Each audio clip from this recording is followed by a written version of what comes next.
Hello, dear fans, friends, and subscribers. Welcome to another sensational day in ICC Champions Trophy 2017. As you would remember in my preview before, if at all my dear subscribers and friends were watching all my previews, and on the previews, I definitely mentioned that Bangladesh are capable of few upsets in this tournament. That has happened today, and what it has done is that Bangladesh has sent New Zealand packing home. New Zealand are out of the ICC Champions Trophy. They were knocked out by Bangladesh today, and Bangladesh are only one step away from the semi-finals. Yes, it depends on tomorrow's match between England and Australia, which they will be watching the whole match with bated breath, I would say, because if England beat Australia, Bangladesh are joining England in the semi-finals. And as I said, this time this Bangladesh team is not something to be trifled with, and they have pulled off the upset of the tournament here by beating New Zealand. And New Zealand would have never expected it based on the exchanges that they had. And I mean, the way they actually came out of jail, that was something stupendous. And what a partnership! A record partnership for Bangladesh in ODIs was set up today. The first 200-run partnership by a Bangladesh pair in ODIs, taking them to victory between Shakib al Hassan and Mahmudullah. They were there when the chips were down at 36, 33 or 36 for 4, and they took the team to victory. Mahmudullah with his Shakib al Hassan coming with his 10th ODI ton. Mahmudullah, as usual, as you know, in ICC tournaments, he comes up with the goods always, and here he comes up with a century. What a knock from both. Absolutely unbelievable stuff from Bangladesh. And if you would have remembered, I would also said that Bangladesh are the dark horses for the tournament. That is something, I mean, that was something I actually mentioned. But if you look at my preview, I definitely said that Bangladesh, one won't be surprised if Bangladesh actually upset a few apple carts. And that apple cart has been upset, and it has been upset in such a big way in a very crucial encounter which has sent New Zealand packing home. And actually, the Champions Trophy is really hotting up because each and every match, barring England and Australia, because England have already made it to the semi-finals, is definitely looking like a knockout. Any match today, Group B is wide open. Group A is also going in the same vein, and I can say this ICC Champions Trophy is really getting very, very exciting.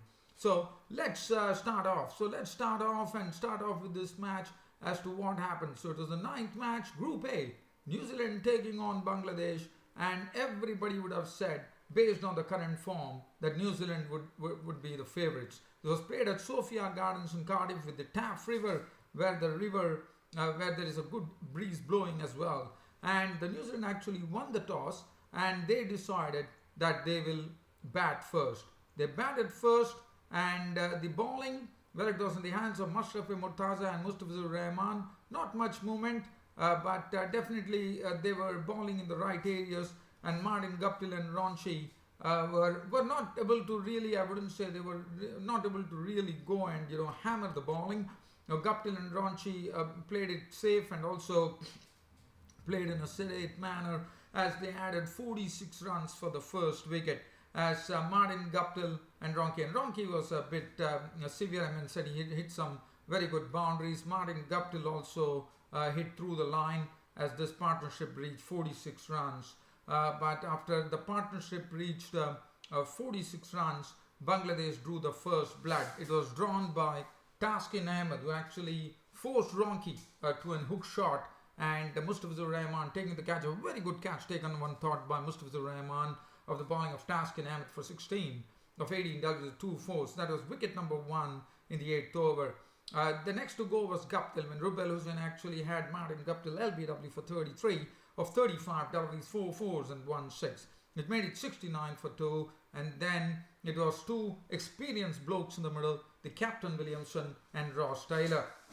Ross Taylor and Kane Williamson had to definitely do a bit of a revival, which I thought they did it in a good manner. They added 83 runs between them, and that was the time where the Bangladesh had a bit of an upper hand, I would say.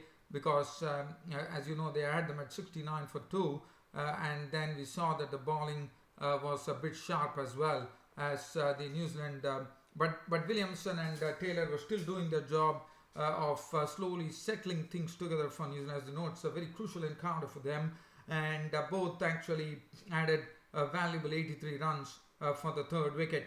And then finally, this particular wicket of Williamson was a run out from a combination of Shakib al Hassan and Musharraf Hussain, as Williamson left after making 57 of 69 balls with 5 fours. Ross Taylor was there at the centre, joined in by Neil Broom. But then the next wicket to go was Ross Taylor. Taylor was out with a score on 200 runs. Another partnership, 50, almost a 50 run partnership happened between Neil Broom and Ross Taylor before Taskin Ahmed nipped the wicket of Ross Taylor for 63 of 82 W. That was a good catch taken by Mustafizur Rahman when thought at fine leg, 82 of 6 with 6 boundaries.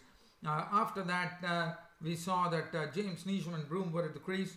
Broom contributed 36. He was kept a bit quiet, one would say, and one saw sort of a surprise during the death overs. In fact, the captain Mashrafe Murtaza decided to introduce the right arm offie in the 43rd over, but it paid rich dividends. Probably there was a plan in that, and what Musharraf Hussain did was to totally derail the New Zealand effort, because what he did is he came in the 43rd over and picked up 2 quick wickets, and that too some useful wickets. First he picked up Neil Broom for 36 of 40 balls. Anderson was sent packing for a duck when he was LBW for naught. And then James Neesham was out in the subsequent over, where Musharraf Hussain was once again in the picture with his offies, as he forced James Neesham to have a go at him, and in the process it ended up in the hands of Mushfiqur Rahim. It was very good captaincy by Mashrafe Murtaza, one thought, because basically one saw that Mashrafe Murtaza, Mustafizur Rahman and Taskin Ahmed had really blocked the flow of runs, and in the death overs the New Zealand were definitely not able to get a lot of runs, and Murtaza very smartly realizing that this was the right time to get in his offie, he brought him in, and I have to say that proved to be a masterstroke, as the New Zealand scoring was restricted, and it finally, the New Zealand had to be content with 264 for 8 of their 50 overs. Santon was not out on 14 of 18 deliveries. Min was clean bowled by Mustafizur Rahman for 7, and Tim Southee was not out on 10, and New Zealand scored 265 for 8 of their 50 overs. The bowling, Murtaza 10 overs, 1 made and none for 45. Mustafizur Rahman bowled well, probably could have done much better than what his figures suggest here. 9 overs, 1 for 52. Taskin Ahmed 8 overs, 243. Ruben Hassan 10 overs, 1 for 60. Shakib al Hassan 10 overs, 9 for 52. Musharraf Hussain, look at that man, bowling 3 overs, coming in and given the ball in the death overs by his captain, coming in and picking up 3 important wickets to actually see to it that the New Zealand didn't go to the psychological 300 mark. And in the end, how crucial were the 3 overs from Musharraf Hussain, which actually now Bangladesh have actually won the match. And as I said, they are just waiting for the England to beat Australia to advance to the semi-finals for their first time ever in Champions Trophy history, if at all it happens. Musharraf Hussain 3 overs, no made in 3/3 in. Now it was the turn for Bangladesh to bat, and Bangladesh, I have to say, they had a horrid start. It all started off with Tim Southee trapping Tim Southee actually rocking the boat of the Bangladeshis, as first he picked up the wicket of Tamim Iqbal by getting him LBW for naught. That was wicket number 1 in the very first over, and then became 10 for 2 when Sabbir Rahman was caught by Lew Cronky behind the wickets with a nice in-swinging delivery from Southee, and Sabbir Rahman was gone for 8 of 9 balls with 2 fours, and Soumya Sarkar was LBW bowled Southee for 3 of 13 balls, and then Mushfiqur Rahim in fact was celebrating his birthday today, but Adam Min plucked his off stump out for 14 of 34 balls with two boundaries to leave Bangladesh absolutely ragged at 33 for 4 in the 12th over, and it was looking a very bleak situation for Bangladesh with the experienced Shakib al Hassan and Mahmudullah in the middle. And Bangladesh at 33 for 4 would have probably thought that they virtually had no chance in this match. 33 for 4. I mean, and New Zealand was absolutely cock-a-hoop at the time, they would have just expected that, they just need to go through the formalities here. But I have to say that Shakib al Hassan and Mahmudullah, when they came to the wicket, they were not really bothered by the situation. They were not really willing to become like sitting ducks. On the other hand, we saw some counter-attacking strokes from Shakib al Hassan, even though the situation did not deter them much. Even though at 33 for 4, probably they had a game plan there. And Shakib al Hassan and Mahmudullah started counter-punching. They started playing some strokes, and the strokes was fetching them boundaries, and they were trying to turn on the pressure on the Kiwis. And in doing that, slowly they started also picking up the gaps in the field, and they were also playing their trademark strokes. Like Shakib al Hassan, a good driver ball, and also he lofts the ball well as well. Mahmudullah is another who is a good finisher, as you all know. And Mahmudullah, and I know it was a real pressure cooker type situation for them at 33 for 4. But what a partnership from Shakib al Hassan and Mahmudullah, picking up the gaps, rotating the strike well, running the singles very hard, and really putting pressure on the New Zealand bowlers. And suddenly we saw, and they also handled the spinners very well. And suddenly the game started transforming in front of everyone's eyes as Shakib al Hassan and Mahmudullah put up a great partnership. In fact, the highest partnership that Bangladesh had in ODIs was 178, that belonged to Tamim Iqbal and Mushfiqur Rahim against Pakistan in Dhaka in the year 2015. But here, what Shakib al Hassan and Mahmudullah did was absolutely out of the ordinary, one could say. It was a 224 runs mammoth partnership that happened between Shakib al Hassan and Mahmudullah. What a partnership from them. And not only that, Shakib al Hassan and Mahmudullah also cracked some wonderful sixes. He sent Kane Williamson soaring over the fence for a six. He also hit some very good shots of the bowling of Corey Anderson. Shakib al Hassan, as you know, what a wonderful player he is to watch. And he was the one bringing all his experience to the fore, and Mahmudullah giving him the utmost company. And in the process, we also saw there was a bit of a lull, one could say, when there were only 70 runs added between probably the 35th and the 40, I think it was the 44th over. But Mushfiqur Rahim and Shakib al Hassan started opening up with 70 runs required. They really started opening up by playing some good strokes. And Shakib al Hassan, in fact, got to his century, his 10th ODI century, by actually hitting a six over the final leg region of Adam Min, as Shakib al Hassan and Mahmudullah were going well.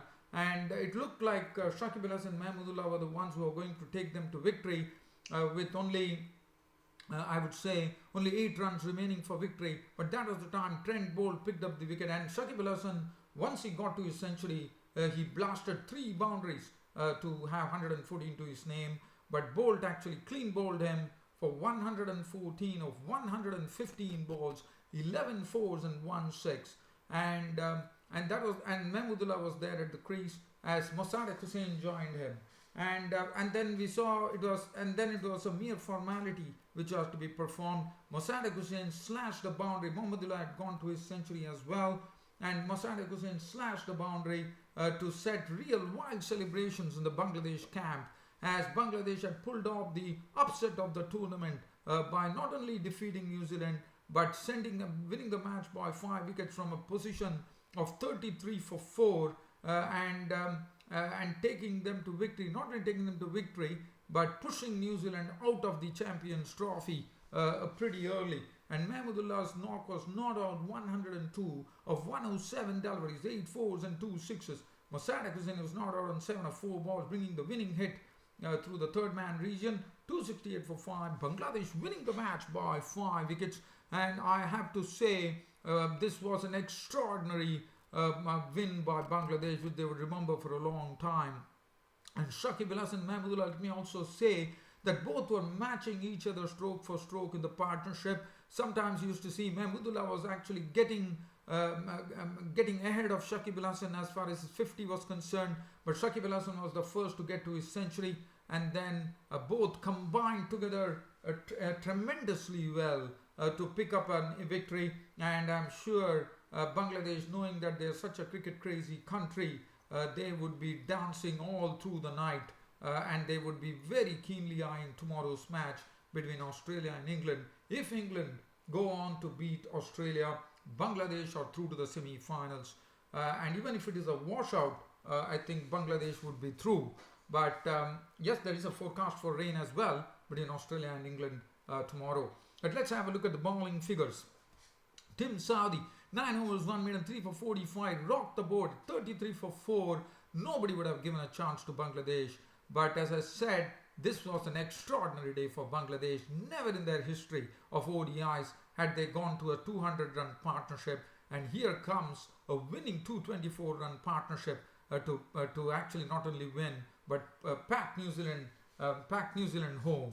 Trent Bolt, 10 overs, 1 for 48. Adam Min, 9.2 overs, no maiden, 1 for 58. James Neesham, 4 overs, none for 30. Santer, 10 overs, none for 47. Anderson, 3 overs, none for 19. And Williamson, 2 overs, no maiden, none for 19. Shakib al Hassan of Bangladesh was named man of the match. And what a match we had. I think this was the best match of the Champions Trophy to date. Magnificent match that one really enjoyed. As I said, this was a match where Bangladesh had to really play out of their skins to get this victory. And what a victory this was. This is something that they could savor for quite a long time.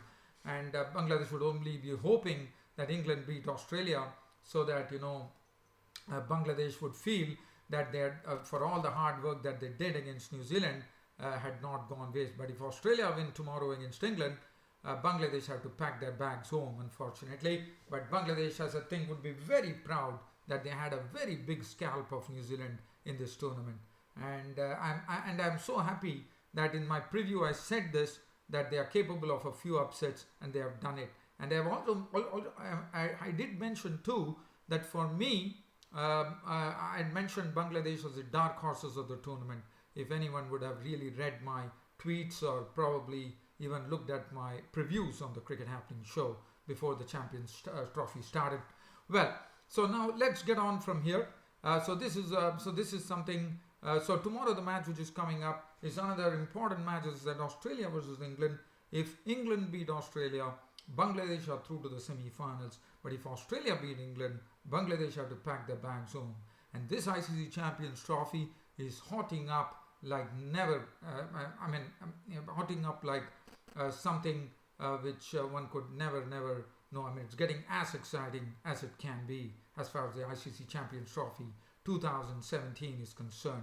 I'm also told between the Australia and England game, there is a chance for a forecast in the morning rain and also in the evening rain, but probably there could be enough time for the ground to dry, and probably one could see a result in the match between Australia and England. And Bangladesh are the ones who are going to be watching this match the whole time tomorrow, because they know their chances of going into the semi-final hinges on this match between Australia and England. Well, so from here, let's get on to some other cricket. And as I'm talking about other cricket, I can tell you, I can give you a live cricket update here from the Afghanistan tour of West Indies, where the first one-day international is being played between West Indies and Afghanistan. And the score at the center is that Afghanistan, of their 50 overs, made 212 for 6. West Indies currently chasing a 41 for 4. So I thought one would say that Afghanistan bowlers are doing a good job here of containment, as only one boundary has been hit in the score of 41.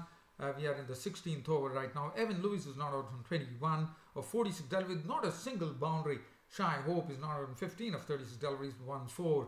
But let's look at the Afghanistan card as to what really happened. So looking at the Afghanistan card here, they made 212 for 6. The highest scorer being Javed Ahmadi, who made 81 of 102 balls, 8 fours and 2 sixes. Noor Ali Zadran was out cheaply for 5. 17 from Rahmat Shah. A very slow of 17 at that, one could say. Asghar Stanikzai, the captain, was out for 2. Samila Shainwari, 22 of 46 deliveries, 1-6. Mohammad Nabi was not out on 27 of 30 balls, 2 fours. Afzal Sazai made 13 of 17 balls. Gulbuddin Naik was the one who clattered 41 unbeaten runs of just 28 deliveries, 3 fours and 2 sixes to get Afghanistan to a respectable 212 for 6. The bowling, the wickets were shared by Gabriel, Holder, Cummins and Joseph getting one apiece. Ashley Nurse, the spinner, bowling a tremendous bowling, I thought. 10 overs, 134 runs and 2 wickets. And West Indies, as I said, right now with this live cricket update, they are 41 for 1 in the 15th over. I thought the Afghanistan bowlers right now are doing a wonderful job. They have kept the run rate at 2.73 and it's getting interesting. The bowlers have done a good job. If you look at it, 4 overs, 1 for 8 for Davlat Zadran. Was already taken the wicket of Kieron Powell by trapping him LBW. Nabi, 4 overs, none for 10. And I think it's a good match. I think Afghanistan are really doing well here as far as the bowling is concerned. Dear fans and subscribers, that's about time for me to leave this cricket show by bidding you all a very good night, but promising you that your host Ram will once again be with you to catch up on the proceedings between England and Australia, a very, very crucial game which is coming up tomorrow. Thanks for your company and thanks for watching Cricket Happenings. This is your host Ram signing off. Thank you.